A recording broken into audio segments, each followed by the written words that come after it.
Vamos a abrir nuestras Biblias en el Antiguo Testamento. Jonás, capítulo 4, versículo 1. Jonás, capítulo 4, versículo 1.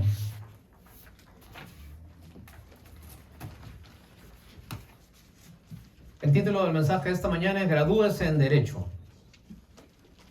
Así que vamos a ver si nos podemos graduar en algo, aunque sea hoy día.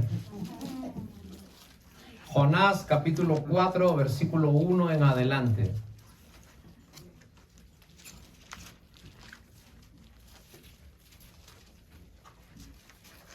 Para los que no lo encuentran, está antes de Miqueas.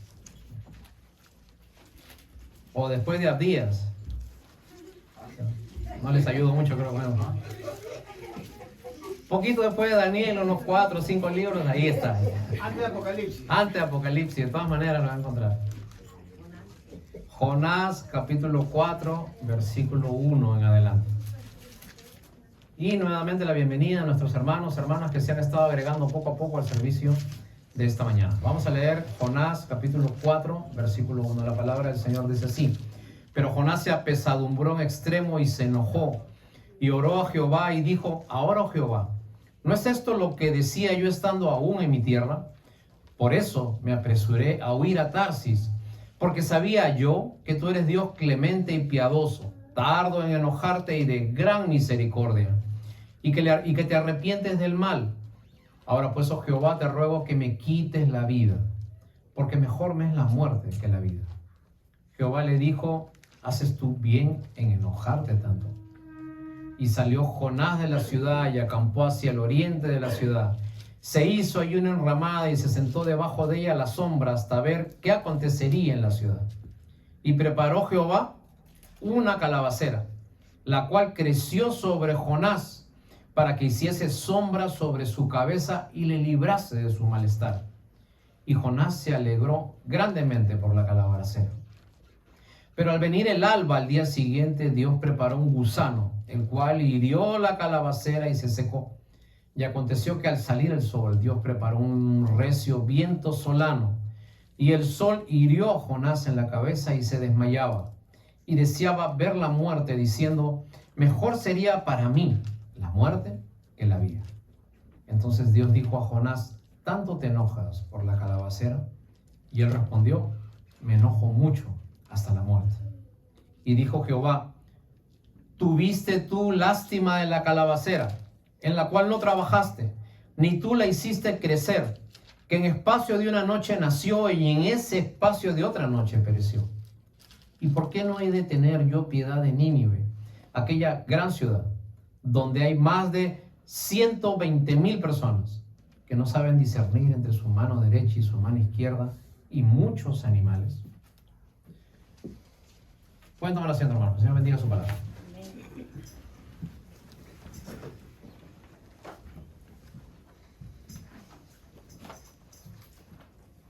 Escuché una historia de la Guerra Civil Americana y cómo posteriormente se fueron liberando los esclavos aquí en este país, en el siglo XIX.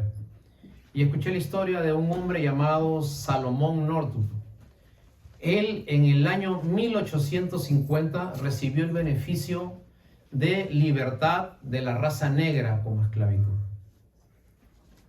Entonces, Abraham Lincoln declaró que la raza negra podía ser libre desde ese momento. Ahora, esto se fue dando gradualmente.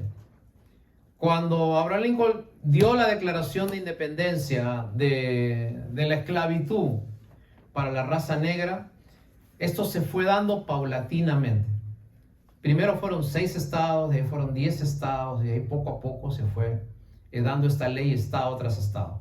Este hombre, Salomón Northup, en el año 1850 recibió este beneficio. Entonces, este hombre que vivía en Nueva York, al aplicar su estatus para ser libre, dejó de ser esclavo. Cuando fue esclavo, ¿qué cosa hizo? Utilizó esa libertad que él tenía para ir a lugares que no debía, para frecuentar con amigos que no necesitaba. Y entonces Fue a un lugar porque él sabía tocar violín. Cuando él estaba tocando violín, entró y vino un hombre, lo alabó, le dijo que tocaba muy lindo y que le invitaba a un trago. No sabía que en ese trago había un somnífero. Salomón Northup amaneció de un día para otro de Nueva York, se quedó dormido ahí en esa cantina y cuando despertó estaba en Luisiana. En Luisiana todavía no había ley de esclavitud. Entonces, un día era libre y al día siguiente esa gente que le dio de tomar ese trago para que duerma, lo secuestró y se lo llevó a Luisiana para que sea esclavo y trabaje. De un día para otro pasó de ser libre a ser esclavo. De Nueva York a Luisiana. Porque en Luisiana no aplicaba todavía la ley de libertad de la raza negra. Y nosotros muchas veces podemos también en el Señor recibir libertad de nuestros pecados, de nuestras culpas, de una vida que hemos llevado anteriormente. Pero sin embargo, al no llevar una vida que no corresponde a la libertad en la que estamos en Cristo Jesús, podemos caer en lugares equivocados, con gente equivocada y en cosas que realmente no nos convienen para la vida cristiana. Hemos estado estudiando durante estas 3 últimas semanas cómo pasar los 4 exámenes de la vida del cristiano. Primero vimos que teníamos que pasar el examen de psicología. Después vimos que teníamos que pasar el examen de matemáticas. La semana pasada vimos cómo pasar el examen de teología y hoy vamos a ver cómo pasar el examen de derecho. Pero antes me gustaría orar con ustedes para que el Señor pueda dirigirnos y pueda darnos entendimiento acerca de lo que su palabra quiere decirnos para nosotros en esta mañana. ¿Me acompaña a hacer una oración, por favor? Oremos. Señor, queremos en este día pedirte que al abrir tu palabra nunca la tomemos en poco, Señor. Tu palabra no es un libro más. Tú nos pediste, según hemos leído hoy día temprano en el servicio, que nunca tomemos en poco las escrituras, las prédicas, las profecías, que no las menospreciemos, Señor, sino que al contrario, tengamos en estima, Señor, que nosotros podemos leer, cosa que privilegio que no tenían miles de personas, que años atrás no tenían un libro escrito, Señor, con tu palabra. Señor, oramos para que en esta mañana puedas hacernos entender qué es lo que tú quieres para nosotros, para nuestra vida. Muchos de nosotros venimos en este día, Señor, y nuestro corazón se cansa, nuestro corazón muchas veces, el Señor, se lastima, porque las cosas a veces no salen como uno piensa, porque la vida trae tropiezos. Tú nos dijiste que en el mundo tendremos aflicción, y a veces, Señor, nuestro corazón es simple, sencillo, Señor, y nos cuesta tanto confiar en ti, que preferimos confiar en nosotros. Así que hoy día te pedimos que tu Santo Espíritu nos pueda guiar y nos pueda decir qué es lo que tenemos que corregir en nuestras vidas para enderezar y tener una vida de victoria. Así que quedamos en tus manos, Señor. Tú obra en cada uno de mis queridos hermanos aquí. Tú sabes sus necesidades, tú sabes sus luchas, tú sabes sus pruebas, pero también sabes cómo llegar a ellos. Quizás yo no sé la manera, Señor, yo solamente puedo exponer, pero el que tiene el poder para cambiar eres tú. Así que te pedimos que tú puedas dirigirnos, hablarnos y que puedas aplicar la palabra en esa área de nuestra vida que necesita ser llenada por ti. En el nombre de Cristo Jesús oramos así. Amén. Dijimos que hoy día vamos a ver cómo usted puede graduarse en una materia muy importante en la vida, que es la materia de derecho. No sé si hay algún abogado aquí en el salón. ¿Alguien? ¿Nadie? Muy bien. Abogado, que sea abogado dice, pero no abogado. Muy bien, algo de lo que tenemos que entender con los derechos, los creadores, los padres del derecho, tal como lo conocemos ahora, fueron los griegos. Los griegos tenían algunas palabras que para nosotros son comunes, pero que ellos prácticamente les dieron definiciones.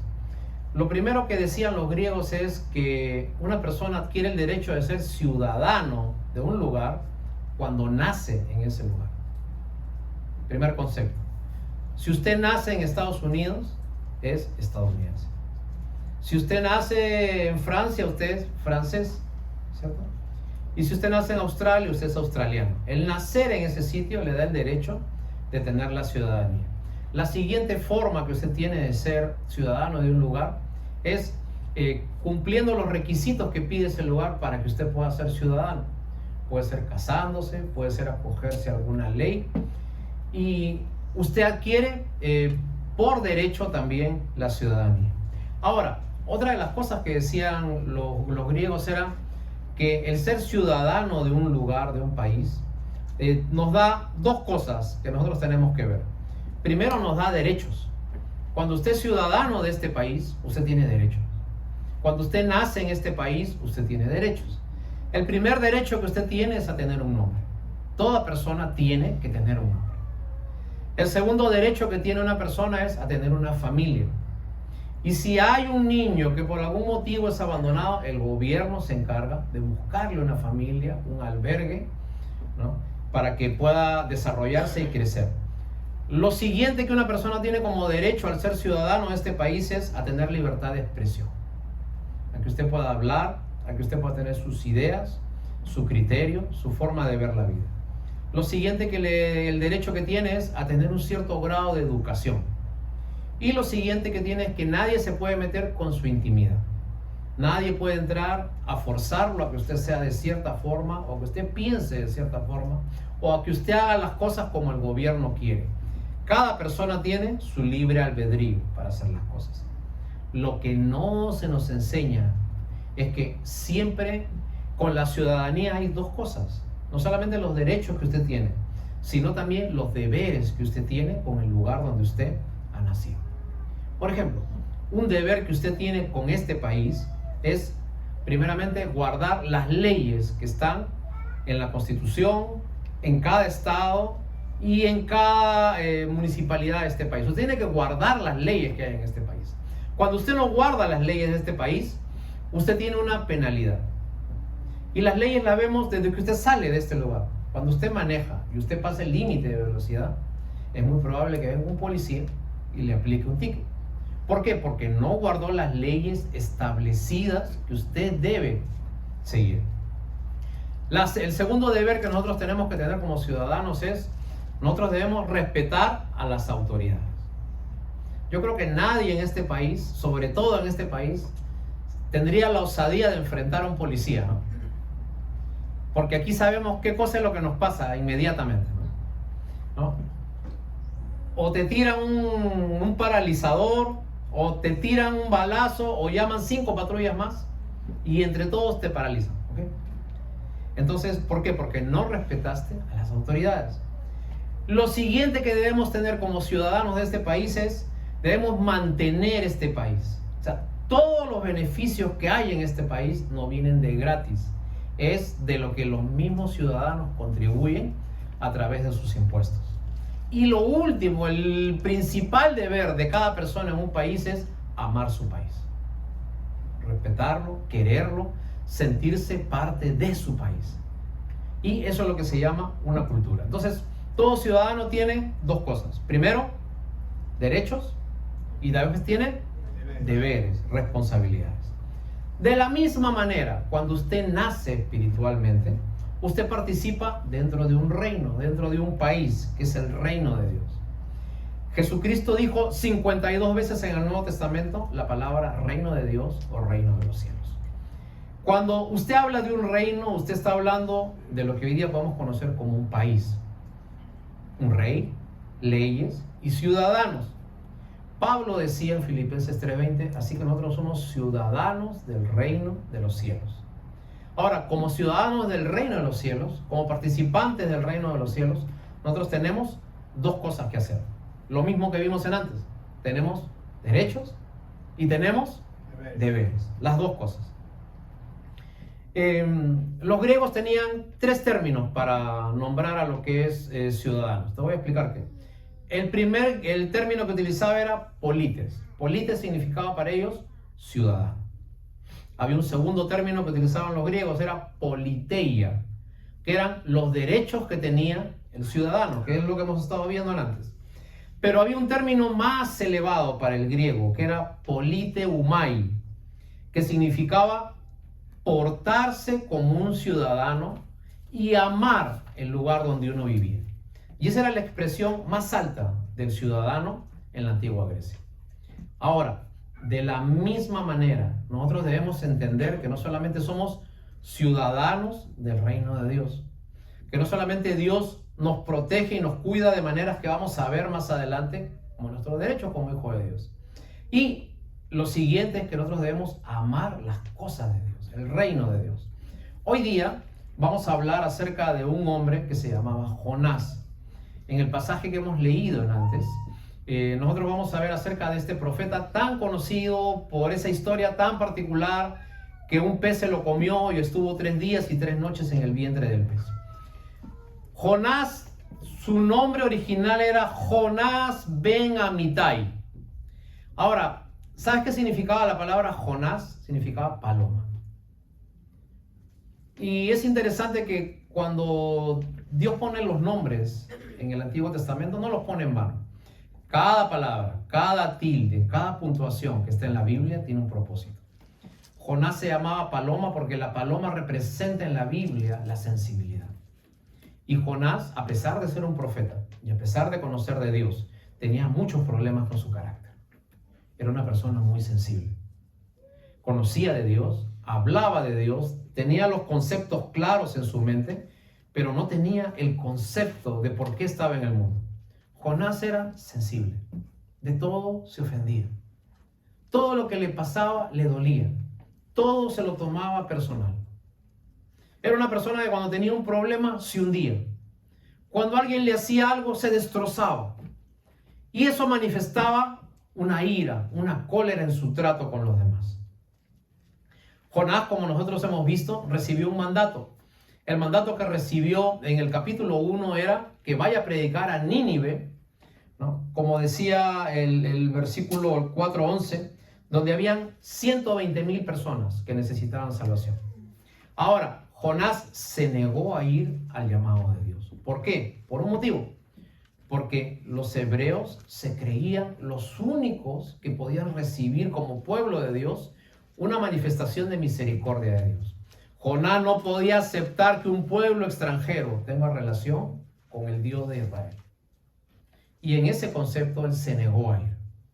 Entonces Jonás lo que hizo es, se fue y lejos de lo que lo mandó Dios, Dios lo mandó ir a Nínive y él se fue en sentido opuesto hacia Tarsis. Tarsis era un lugar en España. Tarsis era el lugar de moda en ese tiempo. Había mucho comercio, los mejores sastres estaban en Tarsis, las mejores cosas de comer estaban en Tarsis, los mejores lugares para hacer comercio estaban allí, y allí se fue Jonás.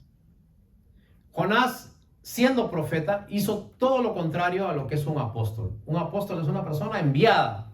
Jonás fue enviado y rechazó su llamado y se fue huyendo de Dios. Pagando con su propio dinero, se fue huyendo de Dios. Lo que no sabía Jonás es que él podía estar en Israel, él podía estar en Nínive, él podía estar en Tarso, él podía estar en cualquier sitio. Y allí estaba Dios con él. Porque nosotros no podemos huir de la presencia de Dios. Y hermanos, y en medio del dolor, ¿no? Dios hace que providencialmente un gran pez se lo coma y Jonás estuvo 3 días y 3 noches en el vientre de ese pez. Después el pez lo bota y uno pensaría que ante ese milagro Jonás salga de la boca del pez totalmente cambiado. Ya, Señor, ya te entendí. Ya sé que tú quieres que yo vaya y predique. Entonces ya voy a cambiar, voy a ser distinto. Pero nosotros vemos en Jonás capítulo 4, versículo 1, que a pesar que Dios había hecho un milagro en él, Jonás no había cambiado. Y muchas veces nosotros no cambiamos a pesar de los golpes de la vida. Muchas veces Dios te dice, cambien esto. Y nosotros no queremos cambiar. Y a pesar que pasamos por situaciones difíciles, una y otra vez insistimos en lo mismo. No cambiamos. Conocemos de Dios. Hablamos de Dios, tenemos los conceptos claros de Dios, pero insistimos en seguir en nuestro mismo capricho. Y vamos a ver que Jonás capítulo 4, versículo 1, le pido que miremos el pasaje que hemos leído en esta mañana. Dice, Pero Jonás se apesadumbró en extremo y se enojó. ¿Por qué se enojó Jonás? Se enojó porque finalmente él había ido a Nínive, había predicado y se habían convertido en el avivamiento, uno de los avivamientos más grandes que hay en la historia. 120,000 personas, incluido el rey, se arrepintieron. Ahora, Jonás debería estar contentísimo, pero dice el versículo 1 que Jonás se apesadumbró, se enojó contra Dios. Y en el versículo 2 dice, y oró a Jehová y le dijo, ahora, oh Jehová, ¿no es esto lo que te estaba diciendo yo aún estando en mi tierra? Por eso me apresuré a ir a Tarsis, porque sabía que tú eres Dios clemente y misericordioso. Versículo 3. Ahora pues te ruego que me quites. Miren lo que dice Jonás a Dios. Te ruego que me quites este hombre. Jonás. Paloma. Sensible. No se había dado cuenta que él ahora pertenecía al reino de Dios. Una de las cosas que nos damos cuenta de Jonás es, primero, Jonás sabía que Dios era grande, pero pensaba que Dios trabajaba solamente para él. Segundo, Jonás experimentó una vida egoísta, porque él no sabía qué cosa era ser un ciudadano del reino de los cielos. Y al tener una vida de que, ¿qué me vas a dar, Dios? ¿Qué es lo que Dios me va a dar? ¿Cómo me va a bendecir y cómo me va a prosperar? Se olvidó de que había más personas que necesitaban de Dios. Y el egoísmo se manifiesta en palabras, en conducta, en nuestra forma de expresar las cosas y cómo asumimos la vida. ¿Qué pasó? Jonás no se había dado cuenta que tenemos derechos y que tenemos también responsabilidades.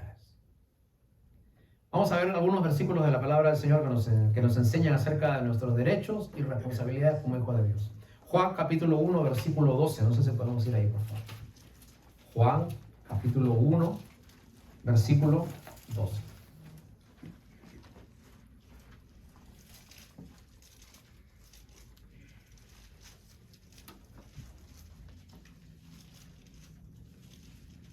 La palabra del Señor dice así, Evangelio de Juan, capítulo 1, versículo 12, dice, mas a todos los que le recibieron, a los que creen en su nombre, les dio potestad de ser hechos hijos. En el idioma original dice, les dio el derecho de ser llamados, o sea, derechos, hijos de Dios.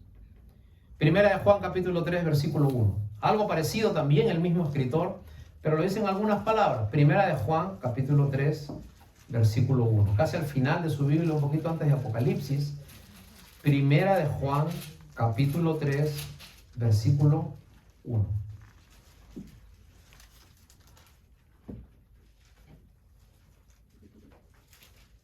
La palabra del Señor dice, mirad cuál amor nos ha dado el Padre para que seamos llamados hijos de Dios. Por esto el mundo no le conoce, porque no le conoció a Él.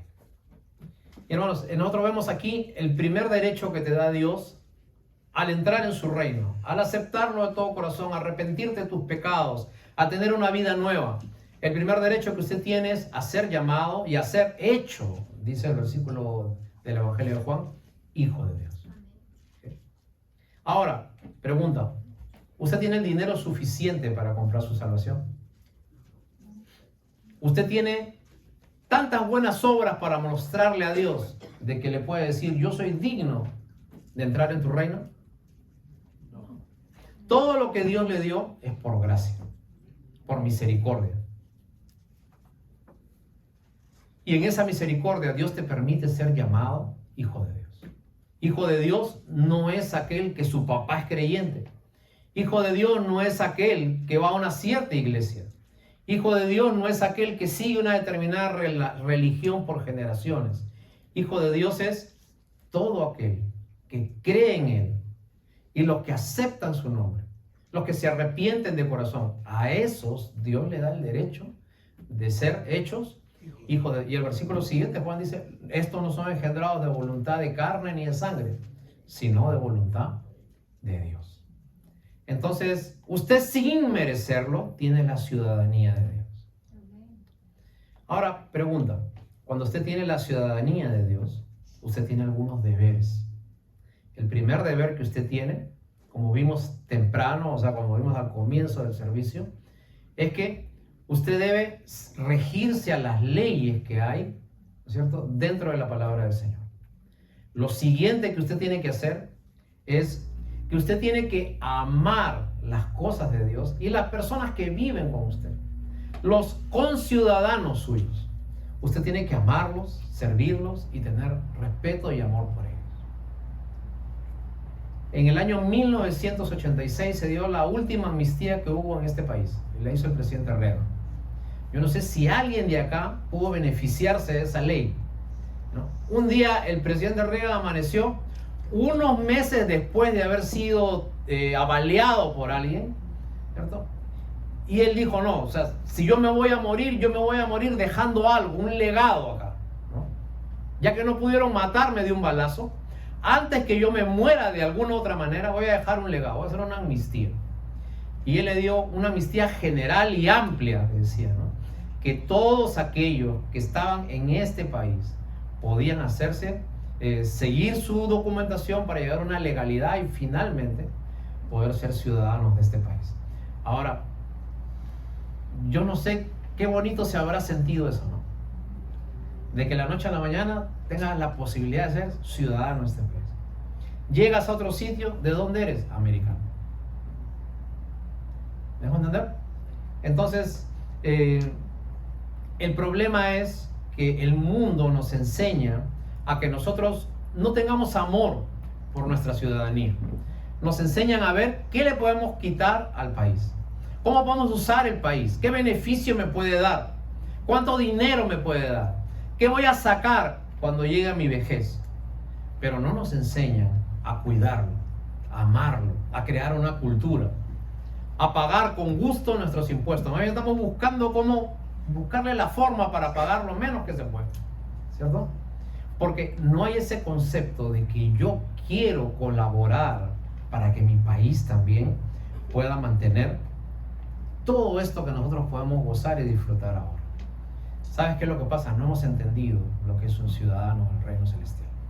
No hemos entendido el derecho espiritual. Segunda de Corintios capítulo 5 versículo 14 nos da la clave de la vida espiritual del cristiano. Y espero que tú entiendas este versículo, que no lo digo yo, sino que lo dice la palabra del Señor. Y si tú tomas este versículo y lo aprendes en tu corazón y aprendes a entender el propósito de tu vida, entonces Dios te va a devolver cantidad de cosas, hermanos. Yo te digo que yo lo he experimentado de una manera personal. Segunda de Corintios capítulo 5 versículo 14. Segunda de Corintios capítulo 5 versículos 14 y 15. ¿Lo tenemos? La palabra del Señor dice esto: porque el amor de Cristo nos constriñe, pensando que si uno murió por todos, luego todos murieron. Abre tus oídos espirituales. El que tenga oídos para oír, que oiga. Y por todos murió, para que los que viven ya no vivan para sí. De nuevo, para que los que viven ya no vivan para sí, sino para aquel que murió y resucitó por ellos. Amén. ¿Me dejo entender el propósito de Dios para tu vida? Dios te trajo a su reino, tú eres ciudadano de su reino, pero no para que tú vivas como tú quieras, pero no para ver qué me da Dios, qué beneficio me da Dios, cuánto me bendice Dios, cuánto me prospera Dios, sino para que de ahora en adelante ya no vivas para ti, sino que vivas para los propósitos de Dios. En la antigua Roma,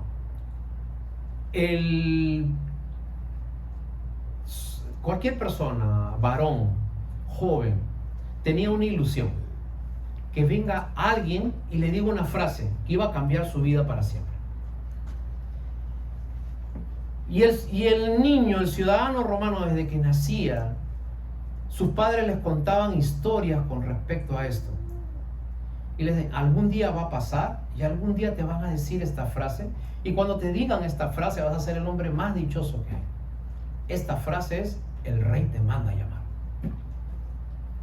Y efectivamente, algunas veces, cuando el rey quería usar a un grupo de personas mandaba a sus emisarios, tocaban la casa de ese ciudadano romano y venía alguien con un papel lacrado por el rey, y entonces seguramente la mamá abría la puerta. El rey te mandó llamar. Y tú tenías que ir con ese hombre y presentarte cara a cara con ese rey, y el rey tenía un propósito para tu vida. De repente la mamá pensaba, estoy perdiendo a mi hijo se me está yendo. Pero ¿sabes qué? Cuando tú cumplías tu misión y tu propósito, el rey posteriormente te llenaba de favores.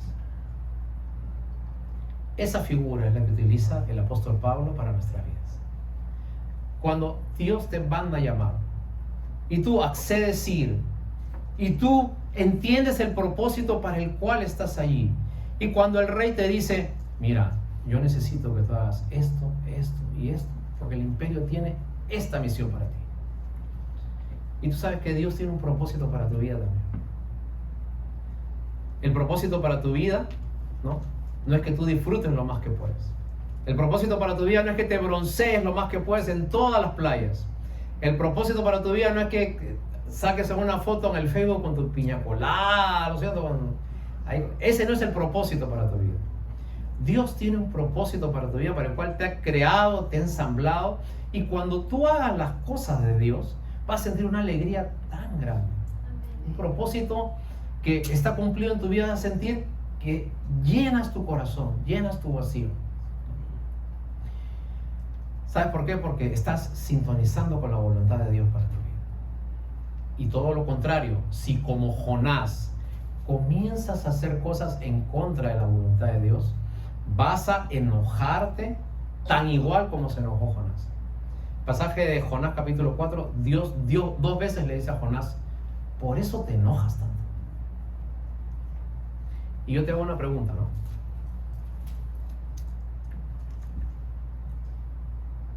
Por esa petición que no te llega, te enojas tanto. Por esa persona que no hace lo que tú esperabas, te enojas tanto. Porque no te llega esa petición por la cual estás orando hace mucho tiempo, te enojas tanto. Dios le levanta una calabacera milagrosamente a Jonás, en la cual no había trabajado, y después se la quita. Y Jonás le dice, ¿sabes qué, Señor? Quítame la vida, ya no quiero esta calabacera. Y Dios le dice a Jonás, por eso te enojas tanto. ¿Hasta cuándo vas a dejar de ser paloma, Jonás? ¿Hasta cuándo vas a dejar de ser sensible? ¿Quién te enseñó que venir al Evangelio es a ver qué cosa Dios te da? ¿Quién te enseñó que debes orar para que Dios te dé? ¿Quién te enseñó que debes congregarte para que te sirvan? ¿Quién te enseñó eso?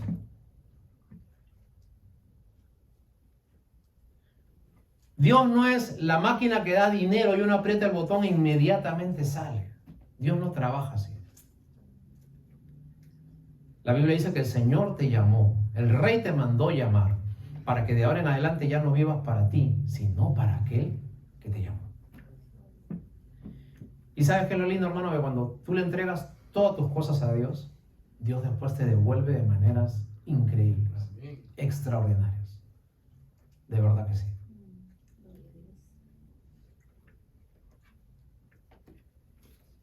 Yo te voy a contar algo que creo que muy pocas veces lo he contado, pero igual me gustaría contártelo, pero para que tú sepas cómo Dios devuelve de maneras increíbles, de maneras que a veces uno no espera.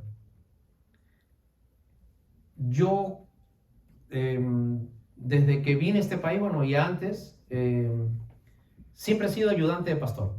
Siempre he sido la mano derecha y la mitad de la izquierda del pastor que me ha tocado. Siempre. Porque yo nunca quise ser pastor. A pesar que era graduado aquí, graduado en mi país, yo nunca quise ser pastor. Yo dije, no, yo voy a ser ayudante de pastor. Y entonces, durante muchos años, yo corrí junto con los pastores. Y cuanto más conocía la vida de los pastores, menos quería ser pastor. Porque veía todo lo que sufrían. Veía que muchas veces ellos daban todo lo que tenían y muchas veces habían críticas, sufrimientos, cuando la gente no avanza espiritualmente como ellos esperaban, ¿no? Ahora, mientras tanto, yo seguía trabajando, yo seguía teniendo mi negocio como hasta ahora. Te cuento algo. Algunas veces yo tenía la duda y decía, de repente, por darle tanto tiempo a la iglesia, yo no puedo como levantar mucho mi negocio. Estoy como un poco limitado con mi tiempo, ¿no? El día que había reunión trabajaba hasta cierta hora, el día de servicio no trabajaba. Entonces yo decía, tenía esa duda. Pero en un momento dado yo dije, no, Señor, o sea, yo voy a vivir para ti. Tú me das de comer, tú me das de vivir, yo tengo casa, tengo vestido, tengo lo suficiente de todo. Así que yo voy a dejar ahí las cosas. Y seguía sirviendo, como siempre, ¿ok? Un día viene un amigo mío de mi país y me dice, Fernando, voy a ir una semana allá a Estados Unidos. Ya, excelente. Y me dice, ¿y un día puedo salir contigo en tu negocio?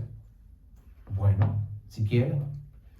Entonces salgo con él y todo el día estuve con él visitando un supermercado, visitando una bakery, visitando una tienda, visitando un mini market, restaurantes, todo. Terminando el día, me dice, oye, tú tienes cantidad de llegada con la gente, ¿no? Le digo, es que son tantos años que tenemos de relación que ya hay una amistad con la gente.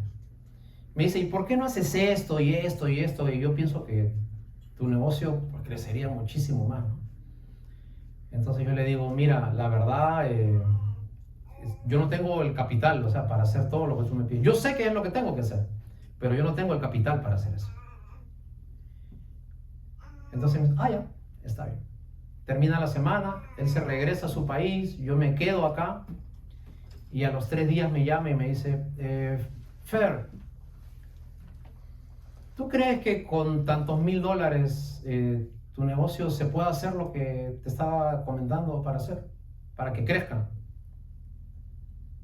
Entonces yo le digo, pero mira, tú estás en Perú, yo estoy acá, o sea, ¿cómo puedes tú controlar ese dinero? O sea, ¿cómo puedes tú chequear tu inversión?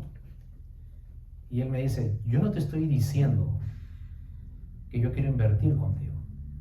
Yo te estoy diciendo que yo te voy a dar esta cantidad de dinero porque yo quiero que mi amigo Fernando, que está sirviendo al Señor, pueda hacer crecer su negocio. Amén. Te hago la historia corta, a los tantos días yo tenía ese dinero ahí en el banco.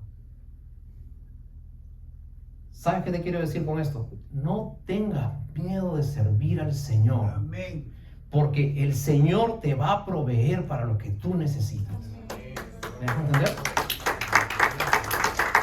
Porque Dios honra a los que le honran. Dios no le debe nada a nadie. Dios va a cubrir todas tus necesidades. Si tú entiendes que tienes deberes que hacer en el reino de Dios. Lamentablemente el espíritu de Jonás no ha muerto todavía. Hasta ahora vemos muchos Jonases que, sabiendo lo que Dios quiere para nuestras vidas, estamos pensando en qué me da Dios a mí. Y no estamos pensando en que hay otros como en Nínive que tienen una necesidad. El rey te está mandando a llamar el día de hoy. El rey te está mandando a llamar y a decirte que tú eres un ciudadano al que ya se le dieron muchas cosas durante mucho tiempo y se te alimentó espiritualmente. Pero ahora tiene un propósito para tu vida. Y todo eso es la parte legal de tu vida espiritual. Para usted que creyó que el evangelio era que Dios te tiene que bendecir, que Dios te tiene que solucionar tus problemas, que Dios tiene que pagar tus cuentas, que Dios tiene que calmar tu conciencia, todavía te falta graduarte en derecho. Tu relación con Dios te hace nacer de nuevo. Pero para nacer de nuevo, tienes que entender que eres parte de un reino. Y que tienes, así como tienes bendiciones de Dios, y así como el apóstol Pablo decía que toda bendición espiritual ya nos ha sido dada en Cristo Jesús, de la misma manera usted también tiene que tener deberes en el reino de Dios. El primer deber en el reino de Dios es honrar a su rey. El segundo deber que usted tiene en el reino de Dios es transmitirle a los demás las bondades de pertenecer a ese reino. Y lo siguiente que usted tiene que hacer en ese reino de Dios es mostrarse de tal manera de que la gente diga, ¿cómo me gustaría ser de ese país? Usted no merecía ser hijo de Dios, pero Dios lo alcanzó. No para vivir para ti mismo, sino para vivir ahora para Dios. Pero primero tienes que reconocer que tus leyes no han funcionado. Tienes que reconocer que tu forma de vivir no funciona, no sirve. Te lleva de problema en problema, de dificultad en dificultad. Y permíteme ofrecerte las leyes de Dios que sí funcionan para tu vida. Esas leyes que transforman el alma, el corazón, que te hacen perder la amargura, el resentimiento, el dolor, la hipersensibilidad y te hacen personas de fe fuerte, de esperanza, que puedes seguir adelante en la vida de Dios. Cuando alguien, un hijo de Dios, está en problemas, el primero que se preocupa en rescatarte es Dios. Últimamente las noticias en los Estados Unidos nos están hablando acerca de una mujer que tiene 22 años, que mide 2 metros con 7 centímetros, que tiene talla de zapato 17, que puede decir que es como 46 más o menos en el sistema americano, en el sistema latinoamericano, perdón, y que ahora mismo está preso o está presa en Rusia. Es una basquetbolista americana, se llama Brittney Griner. Ella es una basquetbolista profesional muy famosa americana, pero es deportista de un equipo ruso. Ella iba y venía constantemente de Rusia. Ahora, la última vez que regresó a Rusia, regresó con unos paquetes de aceite de cannabis, ¿no? Que es marihuana acá. Le decomisaron eso en el aeropuerto. Y aprovechando la coyuntura política que hay entre Rusia y Estados Unidos, los rusos han tomado presa a esta mujer, le han hecho un juicio rápido y ahora la han condenado a 9 años de cárcel. Está presa. El gobierno americano está haciendo todas las gestiones posibles para traer a su ciudadana a suelo americano nuevamente. Y está moviendo embajadores, está moviendo contactos políticos, está tratando de hacer canje de prisioneros con el fin de rescatar a una de sus ciudadanas. Quiero que haga sentido en tu mente y quiero que tú pienses y sepas que sin importar en qué problema te has metido, en qué situación estás, sin importar cuán grave es tu posición en este momento, en la vida, con una cuenta, con una persona, con un juez, Dios hará todo lo posible para sacarte de ahí porque tú eres un ciudadano del reino de los cielos. Y Él va a mover cielo y tierra hasta que uno de sus hijos no esté nuevamente en casa y poniéndote en posición.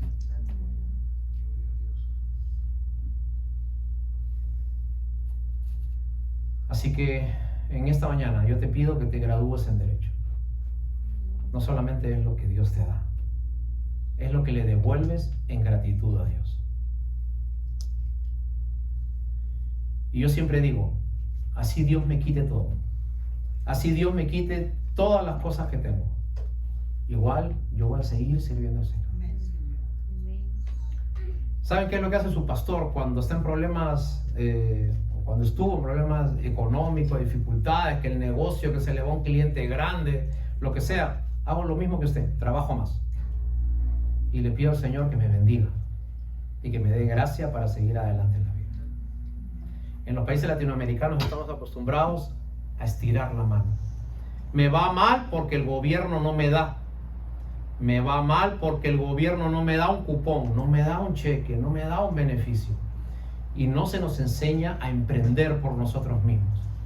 Que sin importar cuál es el tipo de gobierno que existe en tu país, usted puede preparar, salir, emprender, trabajar, hacer un negocio, salir adelante por usted mismo. No se nos enseña a pescar, nos enseña a recibir pescados. En las cosas del Señor usted también tiene que entender de que usted tiene derechos y tiene deberes. Y si usted entiende estos dos conceptos, entonces usted va a ser graduado en psicología, en matemática, en teología y en derecho. Y si pasa estos 4 exámenes, si pasa estas 4 pruebas que le vendrán en la vida, entonces usted saldrá adelante. Y cuando venga el Señor, y cuando vengan los años difíciles, y cuando venga la vejez, cuando vengan las enfermedades, que a todos nos van a llegar, usted simplemente lo único que querrá decir es: Señor, hoy es el día que hizo Jehová, me alegraré y me gozaré en él. Y si usted puede decir amén a eso, entonces el Señor lo va a bendecir, amén, y lo va a cuidar. Amén. Nos ponemos de pie y vamos a dar gracias al Señor por su palabra.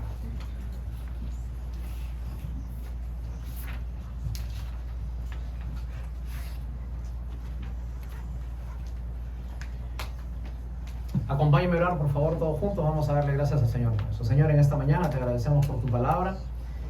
Señor, ¿cuántas veces tenemos una vida, Señor, humanista, pensando en que nosotros somos el centro de todas las cosas, de que todo gira en base a nosotros, y que de acuerdo a cómo nosotros nos sentimos, así es nuestra vida de fe? Perdónanos. Te pedimos, Señor, que tu gracia y tu misericordia estén sobre nosotros. Cambien nuestro modo de pensar, cambien nuestra apreciación de la vida, y que podamos entender que cuando nosotros entramos a tu reino y cuando nosotros te servimos de todo corazón, entonces tú, como ese rey que se preocupa por sus siervos, nos vas a devolver abundantemente todas las cosas en Cristo Jesús. Y Señor, así no nos devuelvas cosas materiales, espiritualmente nosotros tenemos todo lo que necesitamos para seguir adelante en la vida. Así que te pedimos que grabes, Señor, estas palabras en nuestro corazón y que puedan ser de bendición para nosotros en el nombre de Cristo Jesús. Amén. Así pues, te pido un ratito más. Nuestros hermanos de la alabanza nos dirigen en una canción más.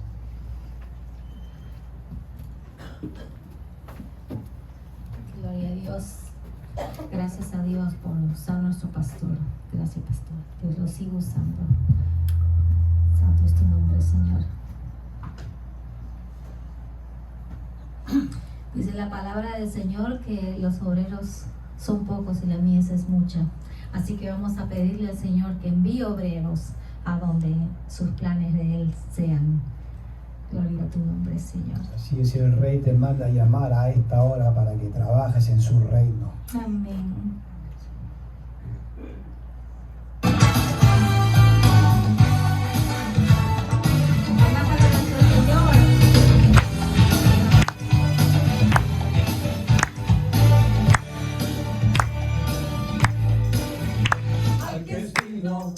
Recibir la gloria, al que es digno de recibir el honor, al que es digno de recibir la gloria. Tranquilo, Dios.